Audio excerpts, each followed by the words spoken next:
Item 2 of the agenda. J'appelle l'attention des membres du Conseil sur le rapport du Secrétaire général sur la situation au Soudan et les activités de la mission intégrée des Nations Unies pour l'assistance à la transition au Soudan, publié sous la cote S 2023-355. Je donne maintenant la parole à Monsieur Volker Perthes. Thank you very much, Madam President. Members of the Security Council, more than 5 weeks have passed since the eruption of fighting between the Sudanese armed forces and the Rapid Support Forces in Sudan on 15 April. Despite repeated earlier declarations of ceasefire by both sides, there has been no day without fighting, and neither side has been able to claim a military victory. The agreement on a short-term ceasefire and humanitarian arrangements, which was signed 2 days ago in Jeddah, is an important step forward. It offers hope for the civilians, and it shows that the violence can be ended if both sides comply. I will return to this at the end of my short presentation. Sudan's civilian population has already paid a heavy price for this senseless violence. According to estimates of the Doctors' Union, more than 860 civilians have been killed, including more than 190 children, with another 3,500 civilians injured. Many are missing. Over 1 million have been displaced. More than 840,000 have sought shelter in safer parts of the country, while another 250,000 or so have crossed Sudanese borders. And these figures do not capture the harrowing stories of thousands of men and women who abandoned their homes in search for safety across the borders. Many have waited for days and weeks at border crossings to secure passage. And neither of these figures illustrates the suffering of many others who could not leave and stay in their homes with depleted supplies and no access to humanitarian assistance. I'm grateful to those countries who are receiving refugees and returnees fleeing Sudan. It's vital that borders remain open to those who seek safety. Procedures at border crossings should be expedited. The United Nations continues to avail our support to alleviate the burden on neighboring states and ensure that refugee needs are met with dignity. Madam President, in Khartoum, in Darfur and elsewhere, the warring parties have fought their war with little regard for the laws and norms of war. Homes, shops, places of worship, water and electricity installations have been destroyed or damaged. The health sector is collapsing, with more than 2/3 of hospitals closed, many healthcare workers killed, and medical supplies running low. The frequently reported use of health facilities as military positions is unacceptable. I'm appalled by the reports of sexual violence against women and girls, including allegations of rape in Khartoum and Darfur. The United Nations is following up to verify these cases. The warring parties must prevent any reoccurrence of such violence. Children are facing serious protection concerns and continue to be vulnerable to recruitment, sexual violence, and abduction. Reports of rampant looting, of intimidation, harassment, and enforced disappearance are deeply concerning. UN premises and residences, including the UNITAM's compound, as well as large amounts of food and humanitarian supplies, have also been looted. Criminality is compounded by the release of thousands of prisoners and the increasing spread of small arms.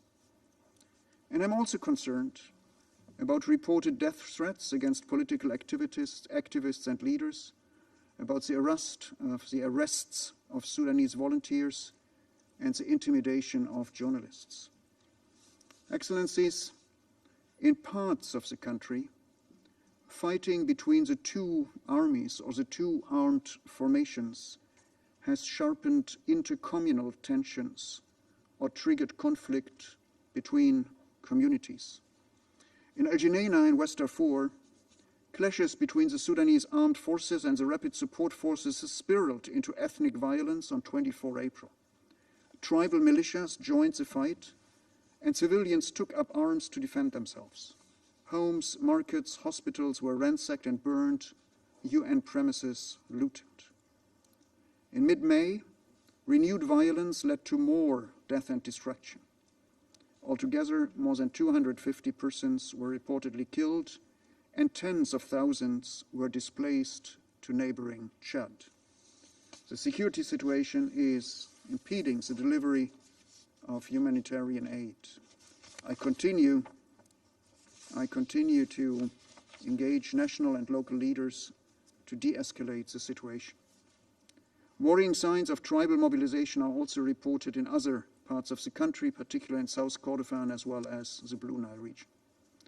The fighting throughout the country has resulted in serious human rights abuses and violations of international humanitarian law and undermines the protection of civilians.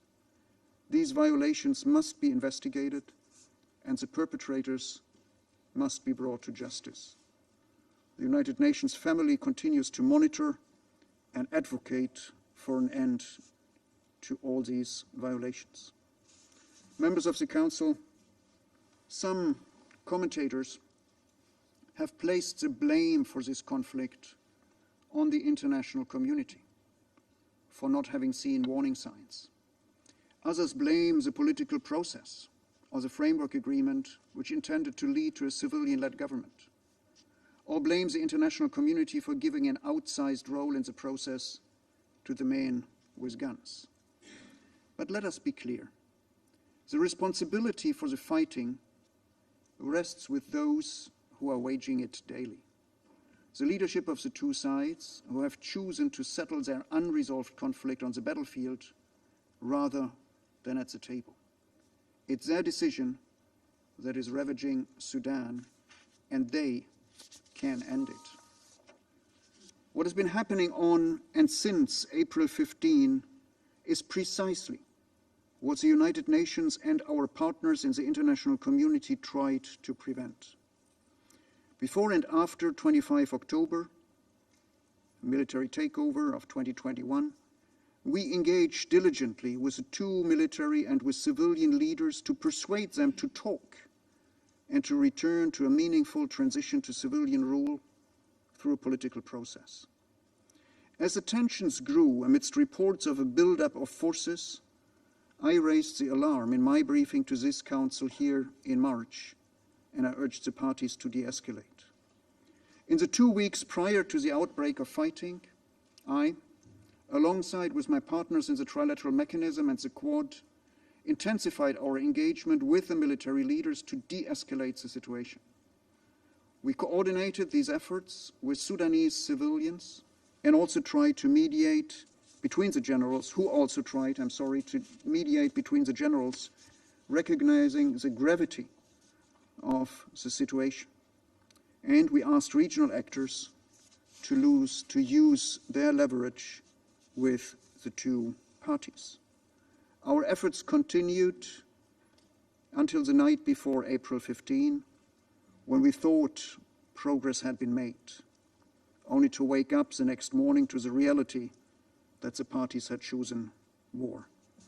Madam President, unfortunately, the hostilities compelled us to temporarily relocate many of our staff to Port Sudan and outside Sudan. This does not mean, let me be very clear here, this does not mean that we have abandoned the Sudanese people or the Sudan. We continue to work with our Sudanese partners, and we remain firmly committed to 4 immediate priorities.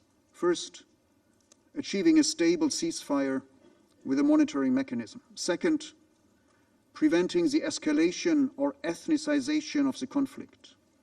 Third, protection of civilians and provision of humanitarian relief. And fourth, preparing for when the time is ripe, a fresh political process with the participation of a broad array of civil and political actors, including women. Through our hub in Port Sudan, UNITAMS has supported the efforts of our country team and humanitarian partners to restore the flow of humanitarian supplies into and within the country. The United Nations family is doing our utmost to expand our response throughout the country, particularly in areas of acute need. But it is also essential that the east of the country, that is Red Sea State, where Port Sudan is, and Kassala and Gedaref, that the east of the country are not only used as an entry point for humanitarian aid, but receive a fair share of it, not least with regard to the increasing movement of displaced people to this region. Additional funding is urgently needed. The revised humanitarian response plan was launched on 17 May, requesting $2.6 billion to reach 18 million people in need, up from 15 million before the fighting began. Madam President, Excellencies, thanks to Saudi and US mediation, representatives of the Sudanese armed forces and the Rapid Support Forces signed a declaration of commitments in Jeddah on 11th May and an agreement on a short-term ceasefire and humanitarian arrangements on 20 May. It is supposed, the agreement on short-term ceasefire, it is supposed to enter into force tonight. It shall remain in effect for 7 days. It is renewable, and it should allow civilians to move and humanitarian access to get to the people. This is a welcome development. Though the fighting and troop movements have continued even today, despite a commitment of both sides not to pursue military advantage before the ceasefire takes effect. We understand that a basic monitoring mechanism will be set up between the two parties and the mediators. UNITAM stands ready to support a monitoring mechanism for the longer term or for a permanent ceasefire. We can build on the staff and the structures that have been established in the Permanent Ceasefire Committee for Darfur, which UNITAMS has been chairing since mid-2021. I continue to urge the parties to honor this agreement, which they signed 2 days ago. They must stop the fighting. They must allow access for humanitarian relief, protect humanitarian workers and assets, and allow safe passage for civilians to leave areas of hostilities. I will also continue to engage the leadership of the Sudanese armed forces and the Rapid Support Forces to ensure the protection of civilians and civilian infrastructure while pushing for an end to this war. We are coordinating closely with Sudanese partners working for peace. Let me also commend the leaders of the armed movements for their efforts to restore peace. I mean the armed movement signatories to the Juba Peace Agreement, for their efforts to restore peace and for their neutrality in this conflict. Sudanese civil society is playing a strong role in advocating for peace while continuing to support civilians in need. Their efforts must be supported. Both parties have been calling on me to condemn the respective other side's actions. I call on both to end the fighting and to return to dialogue in the interest of Sudan and its people. Lives and infrastructure have been destroyed. The growing ethnicization of the conflict risks to expand and prolong it, with implications for the region. The agreed short-term ceasefire could and should also pave the way for talks for a durable cessation of hostilities. And as the talks advance, a diverse array of civil and political stakeholders must play their role. Ultimately, only a credible civilian-led transition can chart lasting peace in Sudan. I note the appointment of Malik Agar, a signatory of the Juba Peace Agreement and chair of the recently formed Peace Bloc, as Vice President of the Transitional Sovereignty Council. Agar stated that his overall priority is to reach a permanent ceasefire, to end the war, and to silence the guns. This certainly deserves our and your full support. Regional and international efforts to end the fighting in Sudan are laudable. As these efforts multiply, we must ensure coordination to forge a common approach that will enhance our collective leverage and the effectiveness of our efforts. Any coordinated plan must involve Sudan's neighbors and the region, and I'm very glad my colleagues, Commissioner Bankole and Executive Secretary Dr. Vorkner, will speak and be able to go into more details regarding the efforts of the trilateral partners, the UN, African Union, and IGAD. The United Nations will continue to work closely with our partners in this trilateral mechanism, the AU and IGAD, in support of these efforts and coordination with others. Thank you very much. Je remercie Monsieur Pertes de son exposé et je donne maintenant la parole à son Excellence Monsieur Bankole Adeoye.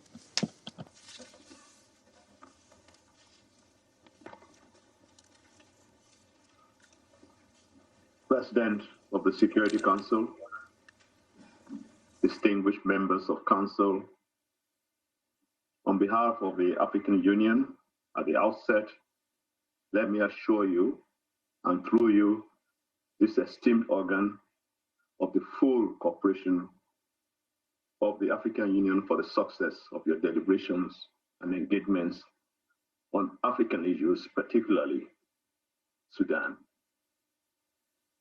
The worrisome situation in the Sudan, which is on your agenda today, is engaging the attention of the African Union at the highest level. You are aware how greatly we were mobilized from the very first day of the overthrow of the former President Omar al-Bashir to support the efforts to resolve the post-revolution challenges in the Sudan.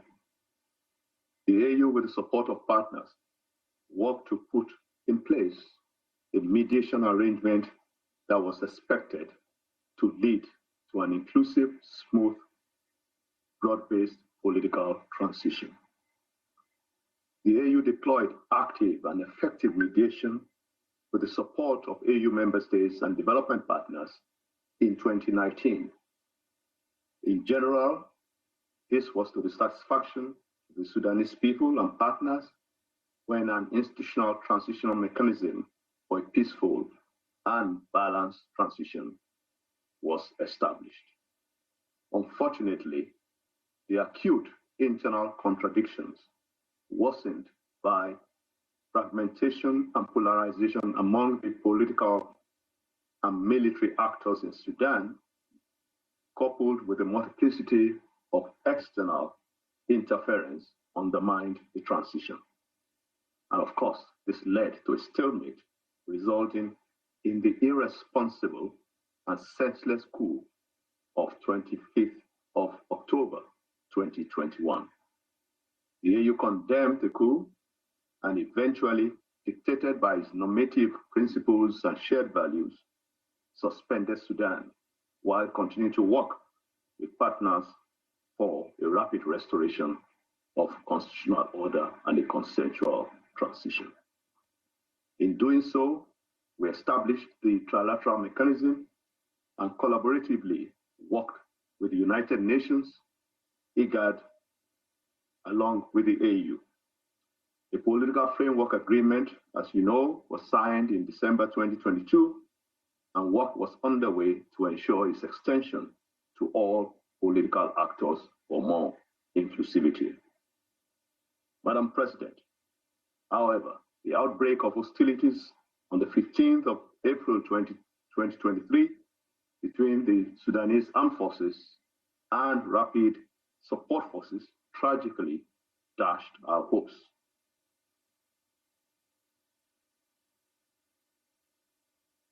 This will have led to the resumption of political transition process and civilian-led democratic rule.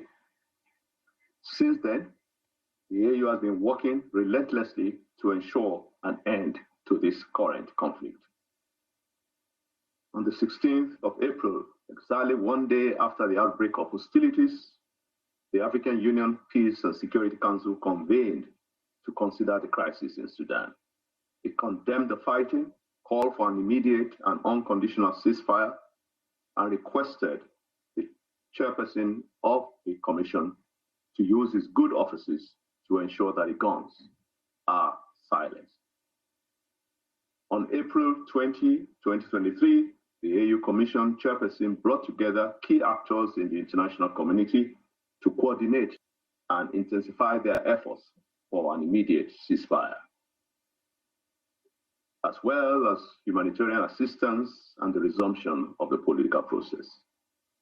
Consequently, on 2nd May, the AU convened the mechanism, this expanded mechanism, and consultations are underway for its full operationalization. Our conviction is that only a well-coordinated collective action would give chance to the success of international action for peace and stability in Sudan. Separate, competing, or rival actions will further complicate and undermine the search for a peaceful resolution of the crisis. It is in this context that the African Union has developed a comprehensive de-escalation plan, which identifies 6 pillars that need to be addressed for a sustainable resolution of the Sudanese conflict. Permit me to highlight these 6 pillars. 1, a coordinated international action to avoid a proliferation and duplication of mediation initiatives. 2, immediate, unconditional, permanent, and comprehensive ceasefire. 3, urgent humanitarian action to relieve the suffering of the Sudanese people. 4, protection of civilians, state infrastructure, and to ensure accountability for actions taken by the warring parties. 5, firm support to neighboring countries in the region that have been impacted by this crisis. And 6, resumption of fully representative, inclusive political process towards the return of democratic, civilian-led government. Madam Chair, we are expectant that African leaders will further meet under the auspices of the African Union Peace and Security Council later this week to endorse the African Union de-escalation plan. The situation in Sudan remains dire, as SRSG Volker has described. The destruction of public and private institutions is systematic, unfortunately. This is the case with health, academic, economic, financial, social, and humanitarian institutions. The sick and the wounded are dying without any care. This is totally unacceptable. Gross human rights violations are rampant. Arrest, looting, sexual assaults are on the rise. The urgency is to put an end to the fighting without delay. It is exigent that the Council should assume responsibility in the face of this intolerable and unnecessary conflict. The African Union closely monitors the steps taken by Saudi Arabia and the United States in Jeddah. We also welcome the commitment displayed by the 2 warring parties for signing a short-term ceasefire and humanitarian arrangement. However, we call for more concerted, actionable effort towards a lasting cessation of hostilities. We urge them to go the full course for peace. A comprehensive permanent silencing of the guns now is the only remedy for the good people of Sudan. The resumption of the political transition premised on inclusive political dialogue and national reconciliation that brings together all actors of the Sudanese society, fully complemented by the international community, will promote peace and stability in the Sudan. Madam President, we must now collectively start planning for inclusive negotiations on a political process that will be agreed to by the Sudanese people. It is important that we take on board the relationship between the center and the periphery, between the state and the citizens, between Sudan and its neighbors, so that the Sudanese can build the Sudan that they want. The African Union is working to support such an inclusive process, which will allow for the full representation of all voices of the sectors of the Sudanese civil society and political parties. The AU is also striving to ensure that states bordering Sudan, which are endlessly receiving growing numbers of traumatized Sudanese and refugees, are assisted at this difficult time. The AU will be deploying special envoys as directed by the chairperson of the Commission, His Excellency Musa Faki, to all the neighboring countries in due course. A strong commitment by Council to a ceasefire, the implementation of humanitarian assistance, and the resumption of the political process is imperative so that a united, coherent international coalition will be imperative to promote peace in Sudan. We must arrest Sudan's slide into complete collapse or chaos. This will have unbearable consequences for the region, for the African continent, and the world at large. I thank you very much, Excellencies. Je remercie Son Excellence Monsieur Adeoye de son exposé. Mr. Adeoye for his briefing. Je donne maintenant la parole à Son Excellence Monsieur Workney Gebeyehu. Your Excellency, Madam Chair, Excellency, members of the UN Security Council, ladies and gentlemen, allow me to begin my statement by thanking this august body for convening yet another meeting on the situation of Sudan and inviting IGAD to brief you and share our views and perspectives. The Security Council's continued engagement and follow-up on development in Sudan is much appreciated and needed. Excellencies, IGAD welcomes the signing of the agreement on short-term ceasefire and humanitarian arrangement in Sudan between representatives of Sudan Armed Forces and the Rapid Support Force on 20th of May 2023 in Jeddah, Saudi Arabia, brokered by the Kingdom of Saudi Arabia and the United States of America. This latest development is a commendable progress and makes us cautiously optimistic that a permanent cessation of hostility is within reach. As per the agreement, the ceasefire will remain in effect for 7 days, effective from today, and is subject to extension based on the agreement of the parties. And also we are very happy the agreement is aimed at, among others, facilitating the delivery and distribution of humanitarian assistance, restoration of essential services, and withdrawal of forces from the hospitals and essential public services, which is much needed for the people of the Republic of Sudan. The fact that previous ceasefire agreements were violated repeatedly the last 5 weeks may wane our hope and trust in the respect for current ceasefire agreement by the warring parties. However, it is noteworthy that, unlike previous agreements, we are happy that the parties have signed this agreement, and also it will be monitored by a US-Saudi supported ceasefire monitoring mechanism.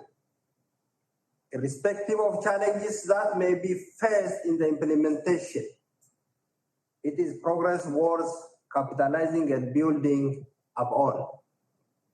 Excellencies, the 5 weeks of fighting has had a heavy toll on the people of the Republic of Sudan.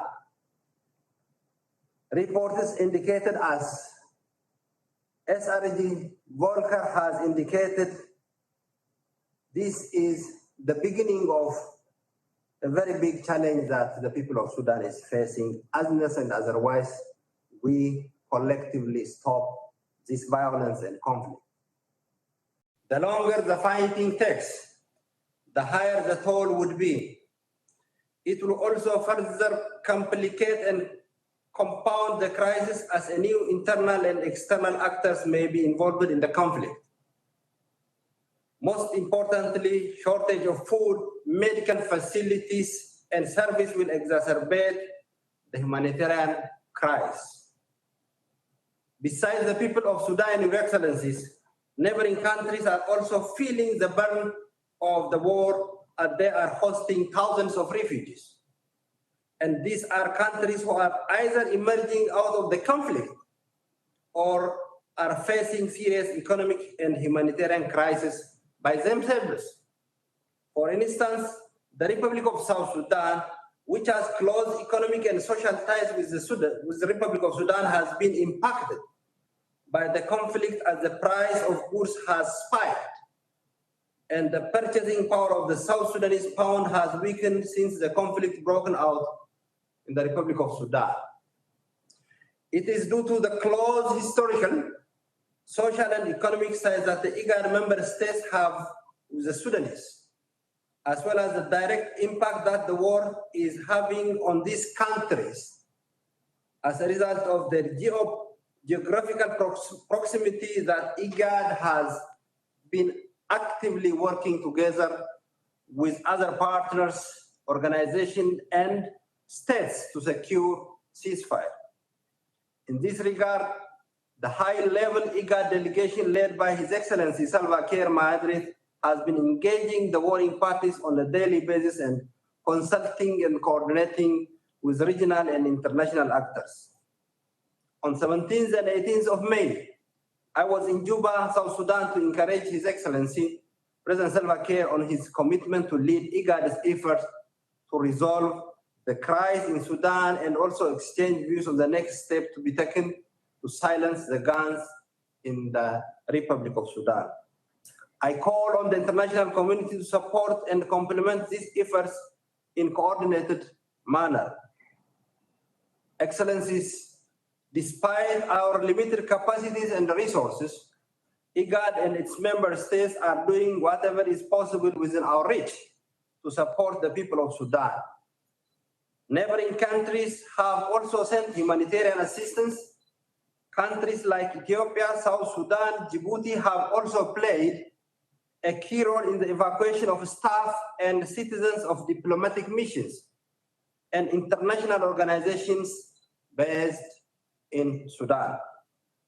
It is high time, Your Excellencies, that the international community work closely and support these frontline countries to help them provide adequate and timely support to the people of Sudan, the refugees, as well as in sending much needed humanitarian support to Sudan.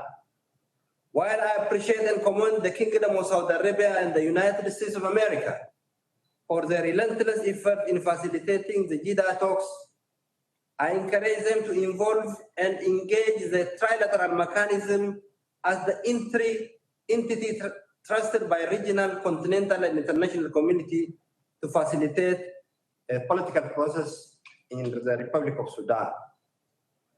The only way we can stop the fighting in Sudan, Your Excellencies, sooner rather than later, if our efforts are better coordinated and streamlined and our collective actions are swifter.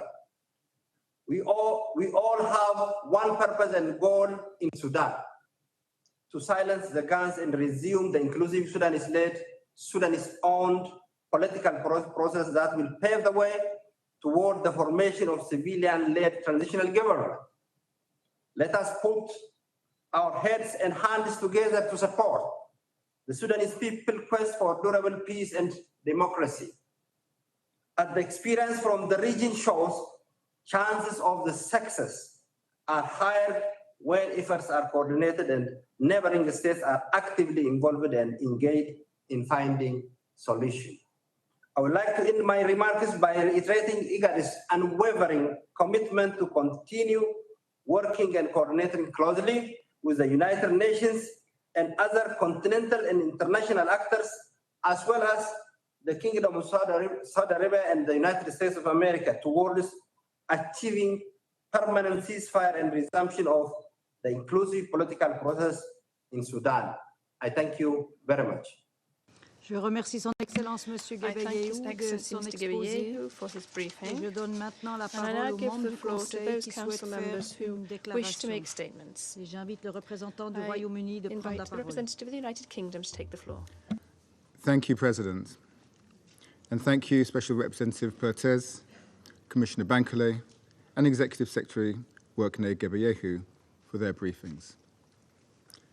Let me start by underlining our support for SRSG Guterres and all UN staff who continue to work in Sudan under extremely challenging circumstances. President, the conflict in Sudan is a tragedy and has had a devastating impact on the Sudanese people. The United Kingdom urges the Sudanese armed forces and the Rapid Support Forces to immediately stop fighting, protect civilians, and grant safe and immediate humanitarian access. Coordinated action by international and regional partners is crucial to help end this conflict. So we welcome all diplomatic efforts towards this goal, including the May 11 Jeddah Declaration and the ceasefire agreement agreed on May the 20th. But these commitments will be worthless if they are not put into action or if they are used to secure military advantage. We call on the parties to abide fully by their commitments in letter and spirit. We also welcome the efforts of the AU, IGAD, and the League of Arab States to help bring an end to the violence. It is essential that there is a strong coordination of efforts between regional and multilateral bodies. It is also imperative that the voices of the Sudanese civilians are heard loud and clear. They must be included at every stage of the process, especially in mediation efforts to bring an end to the fighting and ultimately to deliver a democratic transition with a civilian government. President, let me address the appalling human rights and humanitarian situation caused by this fighting. As we've heard, over 500 civilians have been killed, thousands injured. Millions more lack food and medicine. In West Darfur, visceral violence is igniting at a scale not experienced in decades. Over 150,000 people have been forced to flee Sudan. The United Kingdom would like to extend our thanks and pledge our support to the neighbouring countries who have welcomed refugees. Humanitarian need has risen sharply, having already been at record levels prior to the conflict. So we call for an immediate end to the continued attacks on civilian infrastructure, including homes, healthcare facilities, schools, and places of worship. The looting of humanitarian assets is simply unacceptable. The perpetrators must be held accountable. President, in closing, we offer our full support to UNITAMS as we enter discussions on renewal of its mandate. And we stand in solidarity with the Sudanese people in their demands for a peaceful and democratic future. Thank you. Je remercie le représentant du Royaume-Uni. I thank the representative of the United Kingdom and I give the floor to the representative of Mozambique. Madame la Présidente, j'ai l'honneur de faire cette déclaration It is my au honor nom to de make la this statement trois, on behalf of the à savoir A3, le Gabon, Gabon, le Ghana Ghana, et mon propre pays, and my le own Mozambique. country, Mozambique. La 3 The A3 remercie très sincèrement les sincerely briefs de thanks ce this matin morning's briefings pour leur briefers contribution for très their very importante. important contributions. Nous remercions We Son thank Excellence His Excellency Monsieur Mr. Volker Perthes, le représentant spécial du Special Representative of the Secrétaire-Général Secretary-General pour le Soudan, for Sudan, Son Excellence Ambassadeur His Excellency Bankola Adeoye, Ambassador le Bankole Adeoye, commissaire de l'Union africaine African Union aux Commissioner affaires for politiques, Political la Affairs, paix Peace et la and sécurité, Security, et Son Excellence and His Excellency Monsieur Mr. Workne Workne Gebeyehu, secrétaire exécutif de l'autorité Executive Secretary intergouvernementale of the pour le Intergovernmental développement. Authority on Development. Nous nous félicitons de la We présence welcome the presence de Son Excellence le of représentant His permanent du Excellency, Soudan the Permanent Representative à of cette Sudan, séance. at this meeting. Madame la Présidente, Madam nous President, avons pris we note have du rapport noted du secrétaire the général report of the sur Secretary-General les on the activités activities de of l'UNITAMS. UNITAMS. At the outset, the A3 would like to commend UNITAMS for the tremendous work conducted in a very difficult and challenging environment that characterizes the current situation in the Sudan.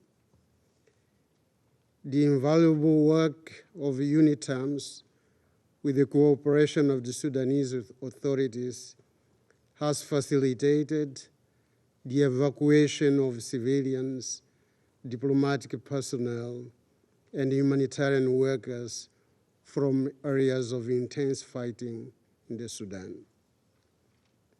Furthermore, UNITAMS has sought to continue with humanitarian assistance to the Sudanese people despite all the challenges. The A3 deplores the dramatic deterioration of the situation of the Sudan that undermines all the progress achieved, particularly in the implementation of the Juba peace agreement. It is evident that the current crisis puts the progress achieved thus far at risk. Therefore, the A3 emphasizes the need for the parties to silence the guns immediately and return to the path of negotiation. Gabon, Ghana, and Mozambique commend the leadership of the African Union and the IGAD in seeking solutions to address the situation in the Sudan. We stress that the trilateral mechanism is crucial to have a viable, sustainable, and credible political process, focusing on the resort to dialogue between the parties in conflict to build inclusive and long-standing peace in the sisterly country. The A3 further commend the African Union for the formulation of a de-escalation plan which will concretely contribute to the stabilization efforts. The Sudanese armed forces and the rapid support forces are therefore encouraged to fully embrace the de-escalation plan for the benefit of the Sudan, the Sudanese people, and the region. We also welcome UNITAM's strenuous efforts toward the cessation of conflict, of hostilities, and the return to political negotiations. We take this opportunity to encourage UNITAMS to continue to assist the political transition in the Sudan, support the peace process, and the implementation of the Juba Agreement. Madam President, the security situation in the Sudan is deteriorating and alarming due to the current crisis. It has created a conducive environment for exacerbating the intercommunal clashes that already continue to pose security challenges in some regions of the country, particularly in Darfur, Blue Nile, South and West Kordofan states. This situation poses serious security threats to the 7 neighboring countries. Human rights violations, including attacks on civilian population, particularly women, children, and vulnerable people, diplomatic personnel, UN and humanitarian workers are being reported, and we condemn. We register with grave concern the targeting of diplomatic premises, including widespread looting of the United Nations premises, particularly in Khartoum and Darfur. In this regard, the A3 condemns in the strongest terms such criminal acts. They are a serious breach of the Vienna Convention on Diplomatic Relations. We reiterate that targeting civilian population is totally unacceptable. It constitutes a gross violation of international humanitarian law. Perpetrators of such acts should be brought to justice in due course.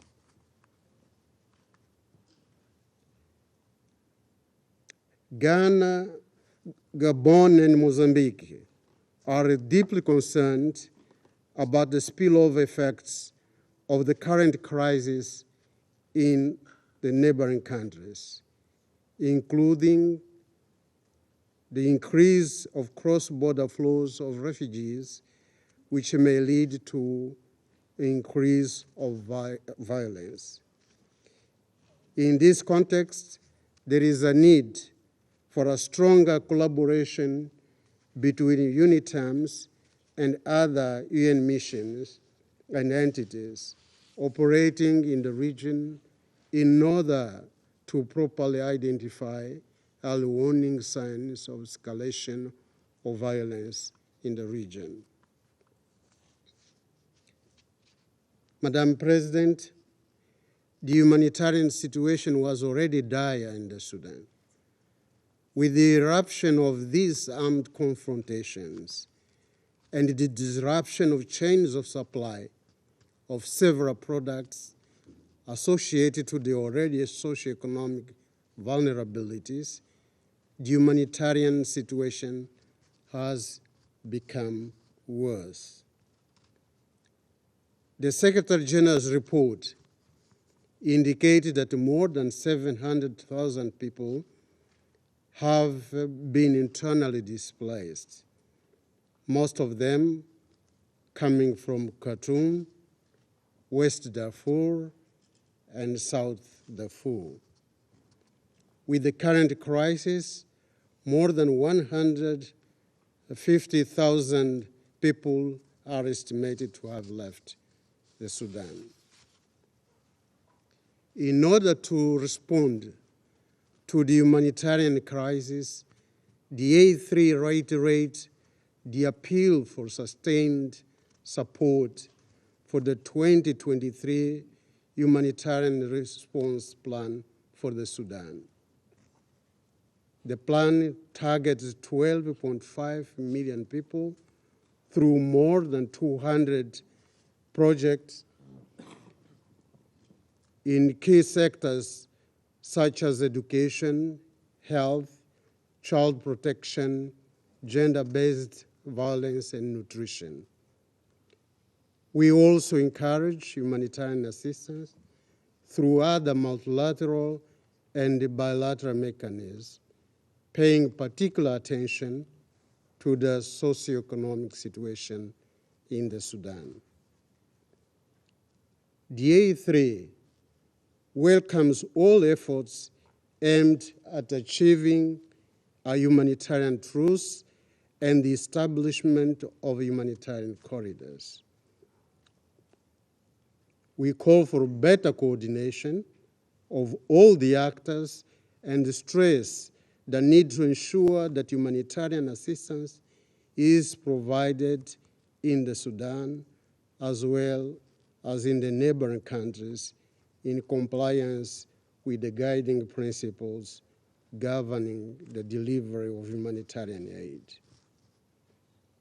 The A3 wish to reaffirm the centrality of the role of the African Union, IGAD, and the trilateral mechanism in stabilizing the situation in the Sudan. We call for respect for Sudan's sovereignty in dealing with their challenges. Gabon, Ghana, and Mozambique pay tribute to the Sudanese people for their courage and strength demonstrated during these difficult times.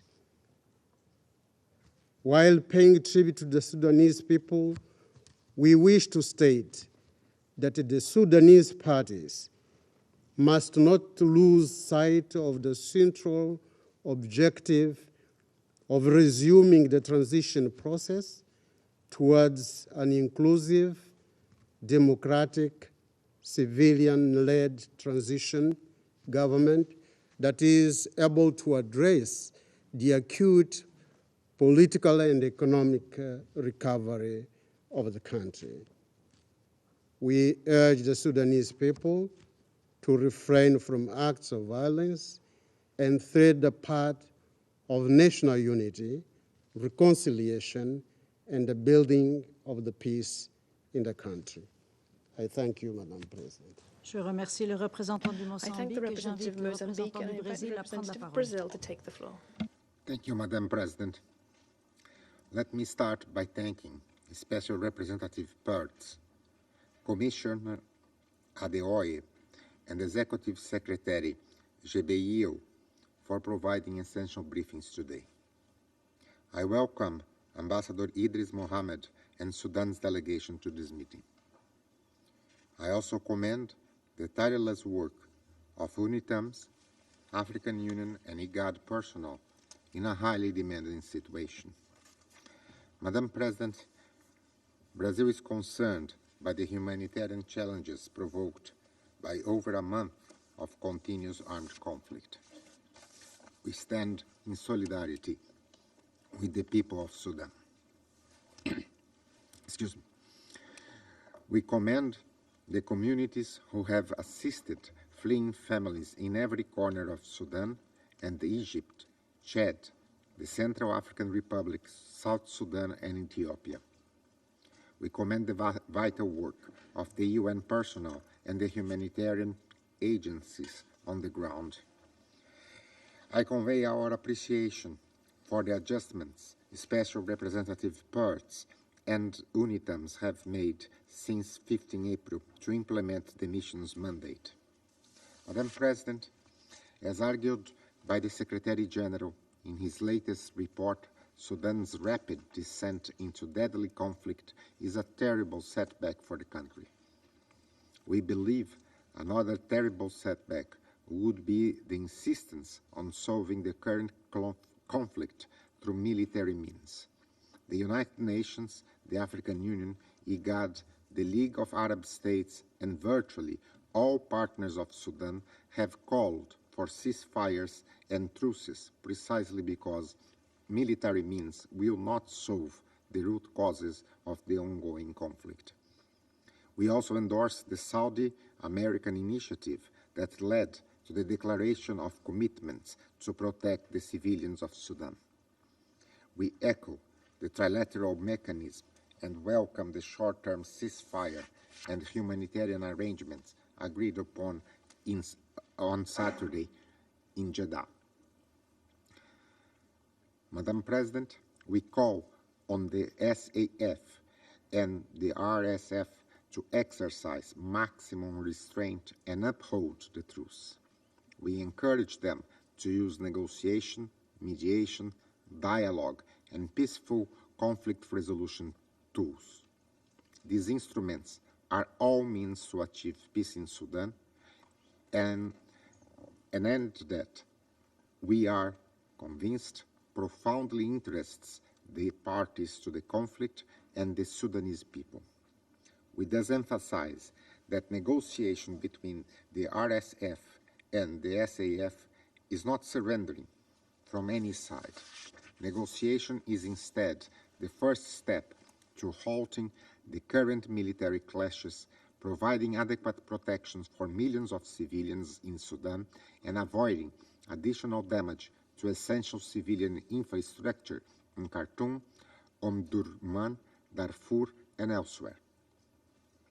Peaceful coexistence is a prerequisite. It's among the conditions that will enable the parties to the conflict to pave the way for a political transition to a civilian-led government. There will be no Sudanese ownership of this political process without peaceful coexistence between its leading military and paramilitary forces. Madam President, we sincerely hope the Sudanese stakeholders realize the damage that continuous fighting has caused and will cause to Sudan and the Sudanese people. We call on them to engage with the ongoing initiatives in good faith. There is widespread international support for reaching a peace deal between the parties.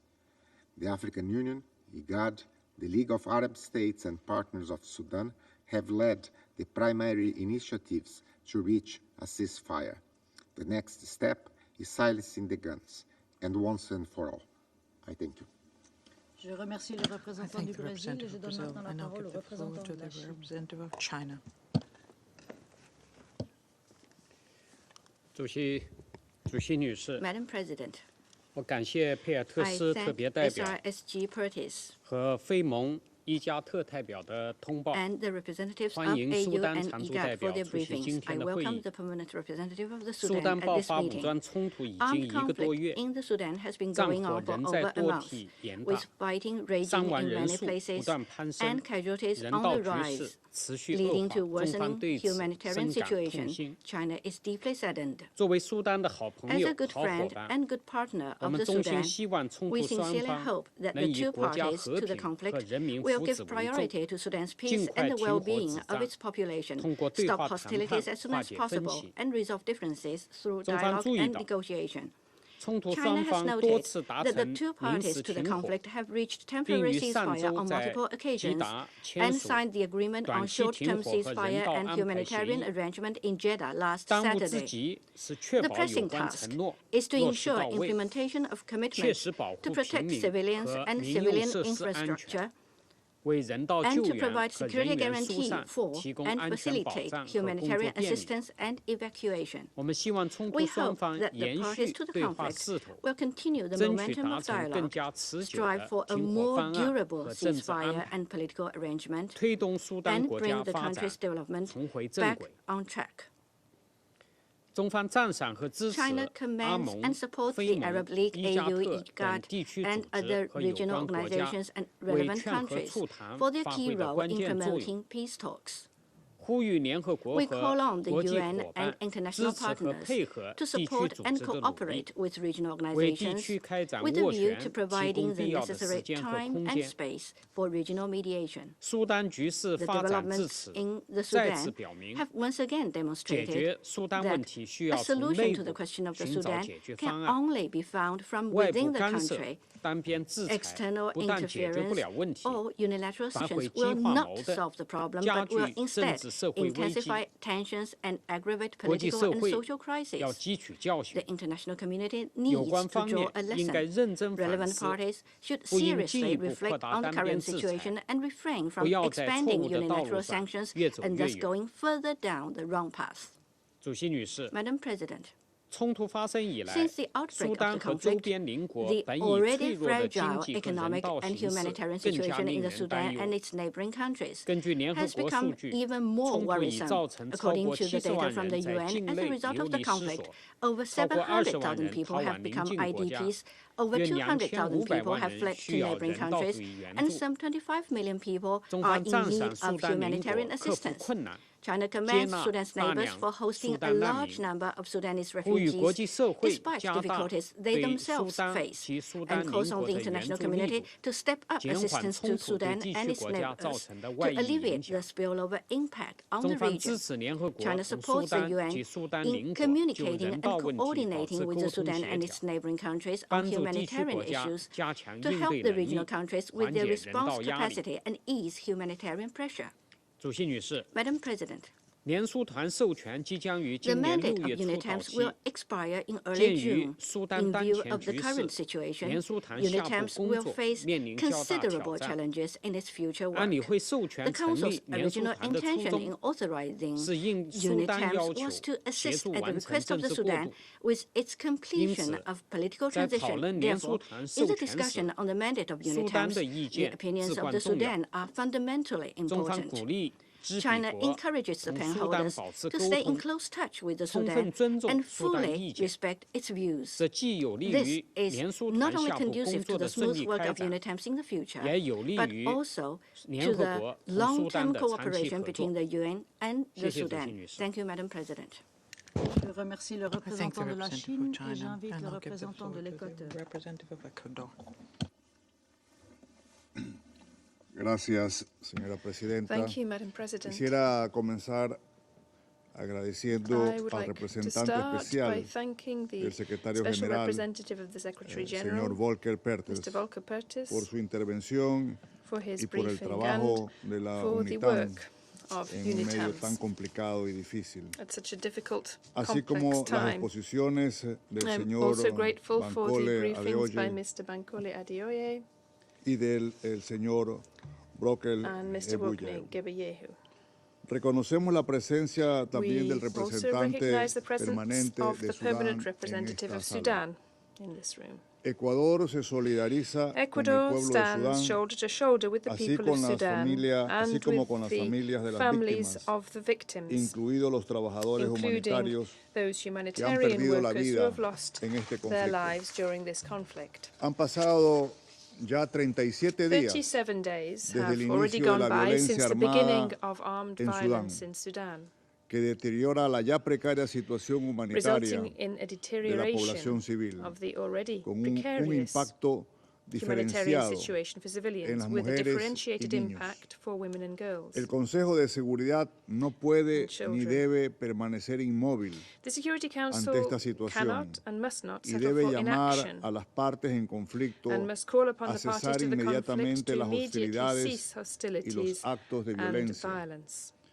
Es urgente un retorno a la calma que garantice el acceso libre, seguro y sin trabas de la asistencia humanitaria y que facilite un proceso de diálogo efectivo entre todos los actores involucrados. Señora Presidenta, en este escenario, UNITAMS debe jugar un rol crítico en la búsqueda de la paz y seguridad, que afecta no solo a Sudán, sino a la región. Es necesario fortalecer el trabajo de la misión UNITAMS. Por ello, en la próxima renovación de su mandato, contenido en la resolución 2636 del 2022, debemos abordar los recientes sucesos con miras a robustecer las capacidades en el contexto de los desafíos que presenta la situación política, humanitaria, de desarrollo y de seguridad. En primer lugar, en cuanto al fortalecimiento político, destacamos el trabajo que tuvo UNITAMS dentro del mecanismo trilateral, así como su vinculación en los temas de reforma del sector de seguridad. En este sentido, Ecuador considera que el rol de UNITAMS es fundamental en los esfuerzos que se encuentran realizando los países de la región. Los organismos regionales tales como bodies such la as Unión the African Africana, Union, la Autoridad the Intergubernamental Intergovernmental de Authority on Desarrollo, IGAD, Development, IGAD, la Liga de Estados the League of Árabes, Arab States, todos conducentes all of a un whom proceso are de working transición towards a hacia la paz transitional duradera. process towards Los esfuerzos de lasting UNITAM peace. siguen siendo centrales UNITAM's efforts en el continue to be fortalecimiento de la central inclusión in de género increasing the en el inclusion of proceso gender político in the political y debe process. continuar y robustecer el trabajo realizado And the work antes done del before estallido de la the violencia. outbreak of violence must continue En and be segundo stepped up. lugar, la situación Secondly, the humanitaria. humanitarian situation. Nos preocupa la situación de We desplazamiento are masivo de la concerned regarding población, the mass con displacement cifras of the alarmantes population, with alarming que se figures which are acercan al nearing millón 1 de million personas, persons, mientras otras and a 250,000 further han huido 250,000 a have los países fled vecinos. to neighboring countries. Destacamos y reconocemos la generosidad We de los países de underscore la and región recognize the generosity que han of countries in acogido the a los region who have refugiados. hosted Es refugees. imprescindible que las agencias y entidades It is del sistema crucial de that Naciones Unidas agencies and entities of cuenten the United con los Nations recursos system are endowed with necesarios the necessary para resources superar to esta overcome crisis this humanitaria, humanitarian crisis, con miras a aliviar la with a view to situación de las alleviating the personas situation en of situación de movilidad those who are on y the de las move or poblaciones de of the acogida. host populations. Las mujeres y las niñas siempre son las más afectadas Women and en girls ese are contexto. always most affected Por eso, in this el rol de context. UNITAMS So es the role of fundamental UNITAMS is para fundamental llevar a cabo las actividades to de carry out consolidación de la paz, peace-building activities, protección de civiles protection of y de civilians, robustecimiento del and Estado de to Derecho, buttress the rule of con law, especial atención with a la particular violencia attention de paid to género. gender-based violence. Es importante también It's also fortalecer el important to trabajo que bolster the realiza work done by UNITAMS en la UNITAMS limpieza in de removing artefactos explosive explosivos devices y actividades de and desminado, mines. que venía siendo parte de las This obligaciones is one of the establecidas obligations en el established Acuerdo de within Yuba. the Juba Agreement. En tercer lugar, el rol Thirdly, sobre la situación económica. the role regarding the Los socio-economic acontecimientos de situation. estos días The reversan events over recent los days progresos have reversed en the los que se progress habría achieved trabajado en Sudán in the Sudan para alcanzar to parte meet de los objetivos the de la Agenda goals of Agenda 2030. 2030. El rol de la UNITAMS The es role of entonces UNITAMS is therefore indispensable indispensable para volver al apoyo to coordinado return de las to agencias the y coordinated órganos de las support Naciones of Unidas the United en Nations la agencies conducción and de las bodies in actividades carrying out a activities futuro, for the future junto a la alongside Comisión the para la Consolidación de la Paz. Peace-Building Commission. Señora Presidenta, Madam el President, Ecuador apoya la Ecuador renovación supports del the renewal mandato of de UNITAMS UNITAM's mandate y se mantiene and comprometido remains en que el committed Consejo de to Seguridad le the otorgue Security las Council, herramientas granting it with the necesarias necessary para tools to apoyar be a able to Sudán support en the Sudan superar in los nuevos overcoming the desafíos new que ahora challenges which enfrenta. it is now facing. Ecuador reconoce Ecuador la firma del recognizes acuerdo de the cese al signature of fuego the agreement for por a 7 días 7-day entre las ceasefire partes between the y parties espera que el mismo and permita hopes el that this will acceso allow libre for de la free asistencia access of humanitaria, humanitarian que assistance, permita will precautelar a la protect población the civilian civil, population, en in especial particular mujeres y women niños, and girls, de protección a los will protect trabajadores humanitarian humanitarios workers y and bienes, goods, así como and facilite will los trámites facilitate the burocráticos bureaucratic que permitan el procedures ingreso necessary to efectivo allow for the de la ayuda. effective entry of Muchas assistance. gracias. Thank you very Je much. remercie le représentant de l'Équateur. I thank you, et je passe la Representative parole au Ecuador. Now give the représentant du floor Japon. to Japan. Thank you, Madam President. I also thank SRLCG Peltis, AU Commissioner Adeoye, and IGAD Executive Secretary Wokner for their briefings as well as for their tireless work on Sudan. Japan supports all efforts by the trilateral mechanism so as to help Sudanese people in need. At the time of the SRSC's previous briefing on March the 20th, we were encouraged by the reporting about Sudan's transition process following the signing of the framework agreement last December and the broad and inclusive workshops on outstanding issues facilitated by the trilateral mechanism of the African Union, IGAD, and the United Nations earlier this year. However, April 15th, everything changed, and Japan is alarmed by how rapidly the situation has deteriorated. Bearing this in mind, I will mention 3 points. First, Japan reiterates its call on both parties, namely the Sudanese armed forces and the Rapid Support Forces, to immediately stop fighting and return to a peaceful political process. We cannot accept any use of force that undermines the Sudanese-led and Sudanese-owned process toward the transition to civilian rule as outlined in the Constitutional Declaration of 2019. And in this regard, Japan commends regional and international initiatives to seek a lasting ceasefire and return to political dialogue. Second, Japan is seriously concerned about the humanitarian situation, not only in Sudan, but in the neighboring countries. More than 1 million people, including women and children, are expected to flee the country by October to seek security and fulfill their basic needs, according to UNHCR. We welcome the Jeddah Declaration of Commitment to protect the civilians of Sudan and the agreement on a short-term ceasefire and humanitarian arrangements, and urge the parties to keep these agreements. Japan has decided to implement assistance to Chad, Egypt, and South Sudan through international organizations in response to the influx of refugees. Third, Japan stresses the importance of maintaining UNITAMS under these difficult circumstances. The Council must speak in a united voice and support the mission as it seeks to revive the political process while also maintaining the other three pillars of its mandate. Going forward, we are ready to actively contribute to discussions on how best to adapt the mission's strategic objectives and operations to the rapidly changing circumstances while ensuring that Council members have optimal insights into the political dynamics that affect its work. We also call on all the parties in Sudan to ensure that UNITAMS can carry out its activities unhindered. Allow me to conclude my statement by reiterating our firm support to the mission and our solidarity with the people of Sudan as they face this unprecedented challenge to the democratic transition in which they have invested so much hope and sacrifice. I thank you. Je remercie le représentant du Japon et je passe la parole à la représentante des États-Unis. Thank you, Madam President. And let me thank Special Representative Perthes for your sobering briefing. And I would also like to take the opportunity to welcome your new Deputy SRSG, Inqueta Salami, to her new role.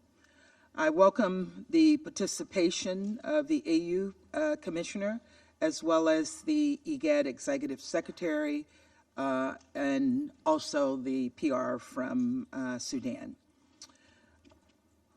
SRSG Perthes, the work you and your team have done to advance UNITAM's mandate in the current environment is truly impressive, and we appreciate that you are doing this under extremely challenging conditions. Now more than ever, it is critical that the Council signal its full support for the mission. Colleagues, this past weekend, the Kingdom of Saudi Arabia and the United States announced that the Sudanese security forces agreed to a short-term ceasefire and humanitarian arrangement. We call on both parties to fulfill their obligations under the 7-day ceasefire and allow for humanitarian aid and relief assistance to reach those in desperate need. The United States remains committed to bringing a sustained end to the conflict in Sudan, a conflict that has inflicted immense pain and suffering on the Sudanese people.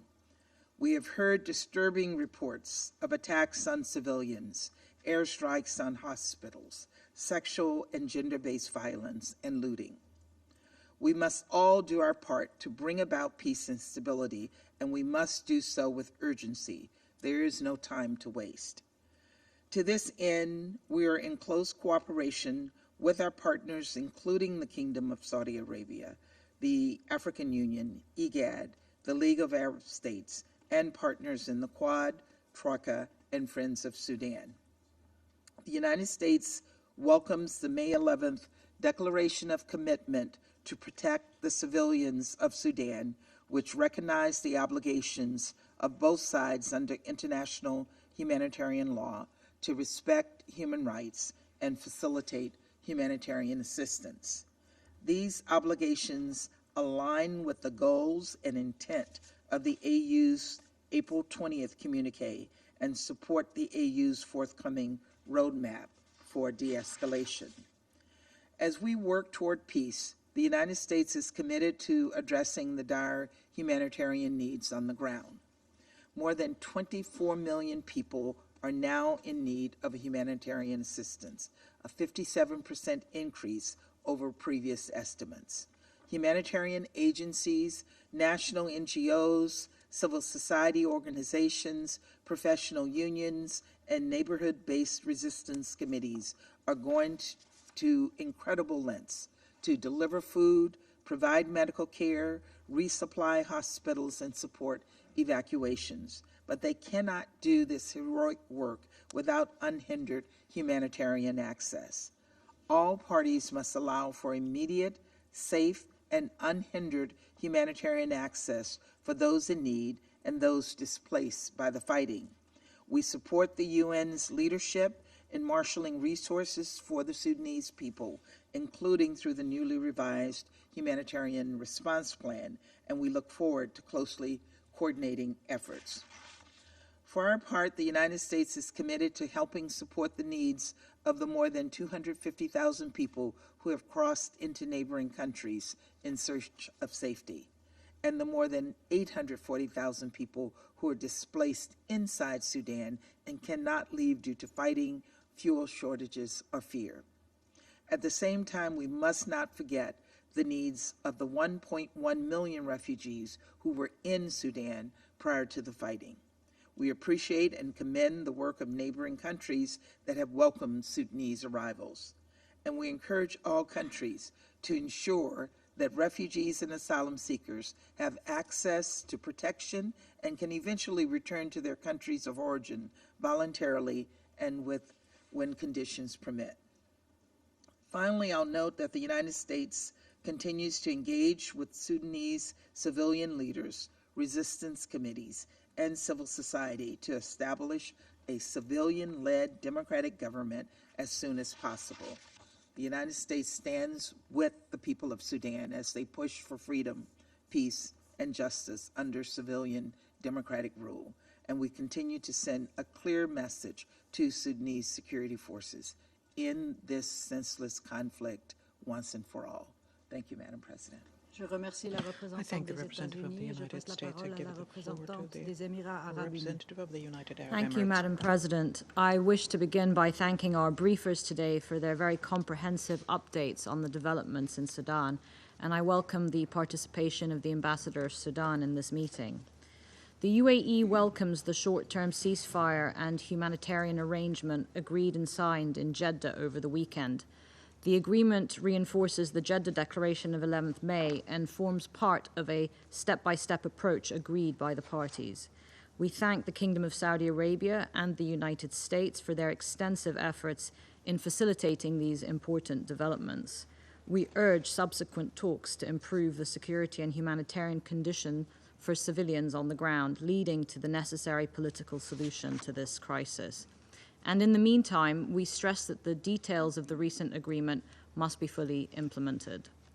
The work of the United Nations on the ground and of diplomatic missions has been exceptional in extremely challenging circumstances. We strongly condemn the vandalization of diplomatic premises, including the latest incidents at the embassies of Kuwait, Jordan, and Qatar. Diplomatic premises must be protected in accordance with international law, including the Vienna Convention on Diplomatic Relations. Since the beginning of the fighting, the UAE has sent 9 planes to Sudan, evacuating almost 1,000 people. We continue to host and care for nationals from 26 different countries. We are also supporting neighboring countries who have taken in refugees. The UAE dispatched 229 tons of aid to Chad to support displaced Sudanese and the Chadian government's humanitarian response, and we encourage all who can to support those who have been displaced. There still remains much work to be done. The 7-day ceasefire and humanitarian arrangement signed over the weekend builds on the Jeddah Declaration, where parties agreed to facilitate the safe passage of aid workers and the distribution of humanitarian supplies. They also agreed to the unimpeded flow of goods, to restore essential services, and to withdraw forces from hospitals and essential public facilities. We hope they will be able to make good on these commitments. The UAE would support the Security Council's endorsement of the Jeddah Declaration and the short-term ceasefire and humanitarian arrangements. Together, the declaration and the short-term ceasefire must be built upon within a wider format, including partner countries, to promote confidence among the parties. From what Filippo Grandi told the Council last week, as well as recent data from UNHCR, we know the number of refugees are increasing. More than 200,000 refugees have now crossed over into neighboring countries. This is accelerating a humanitarian crisis for the region at a time when neighboring countries are themselves under great strain. In spite of this, we commend those neighboring governments who have allowed people to seek refuge. The millions who remain in Khartoum and other areas of Sudan face unacceptable danger and are struggling to meet their basic needs. Fuel shortages mean hospitals do not have consistent power. The ongoing fighting makes it difficult to replenish dwindling food supplies, leading to reported food shortages in many areas. The alarm bells continue to ring for all of us. Tragically, the lives of many children have also been upended or cut short by the fighting. According to UNICEF, 190 children were killed during the first 11 days of the fighting alone, with another 1,700 injured. Most worryingly, these numbers are underreported. Children are entitled to exceptional protections under international humanitarian law, and this Council has called for special measures to be taken to protect children, including in Resolution 2601. We commend the courageous efforts of the Sudanese frontline responders providing emergency services, and we reiterate our call for all actors to abide by their commitments. Measures such as flights between Port Sudan and Addis are pivotal for the welfare of civilians, but they are simply a stopgap for the permanent ceasefire that we want to see in place to ensure the continuity of relief services. The only sustainable end to this situation is through a political track, and this must include a broad array of civil and political actors, including women. The UAE will continue to work with all key partners to support coordinated mediation efforts at all levels. The United Nations, the African Union, IGAD, the OIC, and the League of Arab States have been committed to supporting Sudan on its path to peace. The solution does lie in a broad regional approach with a strong international backbone. Madam President, the UAE believes that the continued engagement of the United Nations through UNITAMS is critical, and we support the renewal of its mandate. We also support the work of the many UN agencies operating on the ground. The international community must remain resolute in its commitment to safeguarding the future of the Sudanese people. Only by calling for a return to the political track will this violence be brought to a swift and sustainable end. Thank you, Madam President. Je remercie la I thank the représentante representative des Émirats of the United Arab Arabes Unis. Emirates. Je passe la I parole now au give the représentant floor de Malte. to the representative of Malta. Merci, Madame la Présidente.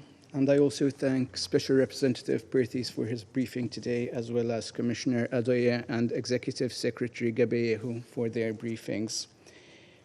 President, following the outbreak of clashes in Khartoum on 15 April, we reiterate our call on both parties to cease hostilities without preconditions and lead Sudan back to a political transition. We welcome the latest mediation efforts, including the declaration of commitment and the brokering of the upcoming 7-day ceasefire. We believe that this is the only path to peace and stability in Sudan. Malta strongly deplores the loss of life and is deeply concerned that since the beginning of the clashes, over 800 people have been killed, including 200 children and more than 5,000 injured. Women and girls remain at a high risk of sexual and gender-based violence, with extensive reports of rapes and sexual assaults. Protection measures must be put in place and strengthened for women and children, the elderly, people with disabilities, and other vulnerable groups. We cannot afford to leave anyone behind. We remind all parties of their obligations under international humanitarian law and call for the safe, rapid, and unhindered humanitarian access to all civilians at a time when humanitarian needs in Sudan have risen to record levels. We also call for thorough investigations and for perpetrators to be brought to justice and held accountable for their crimes. Malta condemns all attacks on civilian infrastructure, including homes, hospitals, schools, and places of worship. We also condemn attacks on humanitarian and medical workers and UN premises. We are concerned that an estimated $14 million worth of food products destined to the most food insecure and more than 1 million polio vaccines intended for children have been destroyed as a result of the looting. It is clear that the conflict in Sudan is having repercussions on the wider region. An estimated 250,000 people have fled Sudan, with a high number of refugees and displaced, marking a crisis of regional proportions. As Sudanese and third country nationals fleeing from Sudan are facing perilous journeys, we acknowledge the efforts being made by neighboring countries in hosting those seeking refuge. At the same time, we remain concerned with the situation of internally displaced in Sudan, especially of women residing in IDP camps that remain at high risk of sexual and gender-based violence. President, Malta welcomes all efforts that seek to support dialogue and mediation, including by the African Union, the Intergovernmental Authority on Development, the League of Arab States, and the United Nations, and by neighboring and other partner countries. We commend the efforts of the Permanent Ceasefire Committee, chaired by UNITAMS, and the civilian signatory parties to the Framework Agreement, who have also been instrumental in diffusing tensions and promoting community-level dialogue. All efforts must be inclusive, including women, youth, and civil society. Malta will continue to support a political settlement, including through unified messages by this Council. We urge both parties to hear and act on these calls. We express our full support to SRS Guterres and UNITAMS for their unfaltering commitment to Sudan's path towards stability, despite limited capacity. As we look forward to the mission's renewal, we use today's meeting to also call for this full respect by the authorities to UNITAM's mandate. President, our message is clear. It is only with the silencing of the guns that we can guarantee space for dialogue and mediation and a solid foundation for Sudan to return to the path towards a civilian-led government, peace, and a stable democratic future. Je vous remercie, Madame la Présidente. Je remercie le représentant de Malte et je passe la parole à la représentante de la Fédération de Russie. Madam President, Благодарим комиссара Африканского Союза по политическим вопросам, миру и безопасности Банколе Адеоя и исполнительного секретаря межправительственного органа по вопросам развития Восточной Африки Ортниха Гебейеха, а также спецпредставителя генсекретаря ООН Фолькера Пертеса за их брифинги. Приветствуем участие в сегодняшнем заседании поспреда Судана при ООН Аль-Харит Идриса Мухаммеда. Россия Russia is deeply concerned by the dangerous developments in Sudan. The outbreak on the 15th of April of armed hostilities between the units of the regular army and the rapid support forces resulted in numerous casualties. A very difficult situation is developing in the humanitarian area. There are growing flows of internally displaced and refugees. Further escalation of the situation could result in the worsening of the security situation in Sudan itself, but it can also destabilize neighboring countries, which themselves are in a very vulnerable situation. Many of them are tackling their own conflicts, are receiving international assistance, and they have peacekeeping and special political missions deployed on their territory. Madam President, in order to effectively react to the current crisis in Sudan, we need to understand its causes and to analyze those steps which led to the current confrontation. It is our view that to a large extent the conflict is a result of mismanagement when it comes to the political settlement in Sudan, and a large degree of responsibility belongs with those Western countries who, for a very long time, thought that they had the right to interfere in the internal affairs of their country. Instead of allowing the political process to be genuinely inter-Sudanese in nature, to be led by the Sudanese themselves, the country was hastily imposed solutions which are not based on the national political culture and which were not accepted by the broad swaths of the population. Unfortunately, the United Nations Integrated Transition Assistance Mission also forced the process of transferring